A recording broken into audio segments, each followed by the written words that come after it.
I will read what I have wrote here to you, and pardon the all the noises that are coming, but yeah, let's go. um, so it will start as: no color is as beautiful as you perceive, no tree is as green as you imagine, no human is as good as you think. Everything in this conscious world of experiencer is subjective. That means basically is like anything you see, right? For example, I see a bird. A bird is not that as beautiful as you think in your imagination, because we always have a image of something.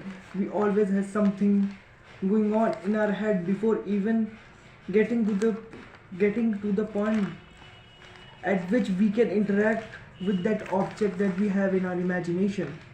And that's the same thing, and that is subjectivity of experience, right? So what we have is a subjective overview of objective, let's say, thing, or yeah, let's say we have subjective view of objective. So this is what I mean by this para. Next para says: everything builds itself upon each other and connects both horizontally and laterally while continuously moving forward. And it is the movement which made us move towards something. What? Perhaps life. So this means that whatever perception we have of anything, right? Anything, we have a perception, there's an object and we have perception of this in our mind. So what we do as humans or as a conscious being, let's say, to lack of a good word, is that we build upon what we know. We do not build upon facts, but we build upon what we perceive, what our subjectivity is, and we will build it both horizontally and laterally while continuously moving forward. That means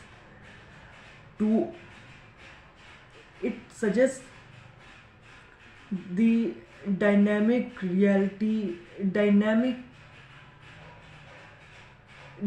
nature of reality. It suggests towards that a thing is not only a thing, but it's the combination of the things. It's never alone, but it's always in a lot of dimensions, a lot of planes going on here and there, and there are a lot of incalculable factors that go behind making a experience.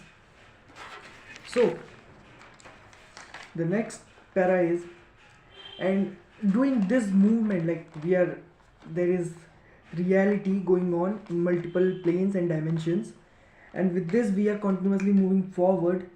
While continuously moving forward, what do we do and what do we call it? So we call it life. And if you see, life is exactly the same. You are passing time, you are continuously moving forward, you are continuously growing in some aspects of your life. Yeah. Next para says, in other words, the precise sense of the vague is what makes life. Adding an adjective, precise sense of vague is what makes life beautiful. Now this is again comes to the same point, like, because everything is sort of complex and everything is what we do is perceived. And so what we do is so we cannot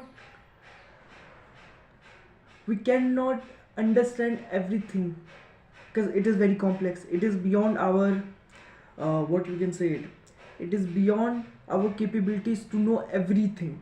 So what we do is we take apart whatever we perceive and whatever we know of, and we make our actions and we move towards with that. Because if there is a thing which is moving in all the directions of movement, and if I say that I won't move forward if I don't grasp all of it, how things gonna be? just that it would be all confusion.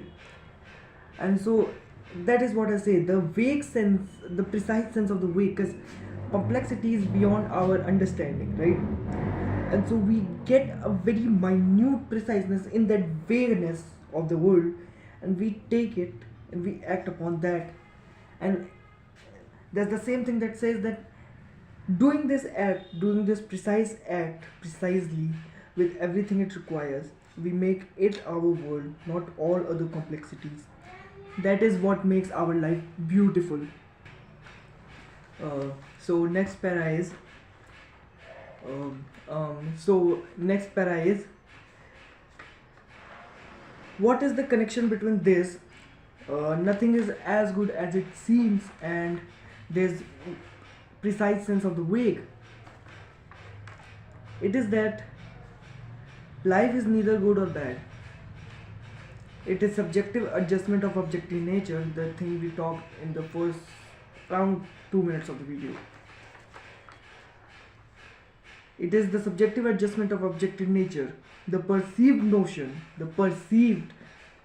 of good and evil, which in a sense gives meaning to life. It is the perceived sense, it is the subjectivity that you acquire from the objective complexity which gives meaning to your life. And the next question is, then it is not exactly how it mentioned, it is like how should one live, but the question should be how should one act is also one thing. So the answer is, going through the para, the answer is with imperfection of world and ourselves, which also implies that we should not be afraid of adapting to new imperfection that in the world is called change. Now you understand that there is a complex nature of the most perfect thing or most vague thing, and we cannot understand it all, but we can grasp something. It is, although it is imperfect, we are imperfect, the world is imperfect, but we gotta act with this imperfection. And the preciseness I was talking about few minutes before this was exactly what you need to do, that you need to aim at the most perfect imperfection with precision in this vague reality, the vague canvas, the vague white canvas. You need to make it life, and adapting to new imperfection, the new preciseness is called change, and you should not be afraid of that. The last para is, so one should aim at the most perfect imperfection one can find and work with the imperfection life throws at him. This is how life becomes perceivably meaningful. Again, to make life meaningful, at least for you, you need to do the same thing. You need to aim at the most perfect imperfection, and you need to be okay with your imperfection and try to change. You be okay with the change, and that's how you will make your life meaningful, because you will aim at the highest, you will go to the highest. And yes, this was indeed inspired by Jordan Peterson that I wrote this. And yeah, for this video, I hope it comes as a good video, and thank you. Bye. Do whatever you want to do with this video. Bye. Hello.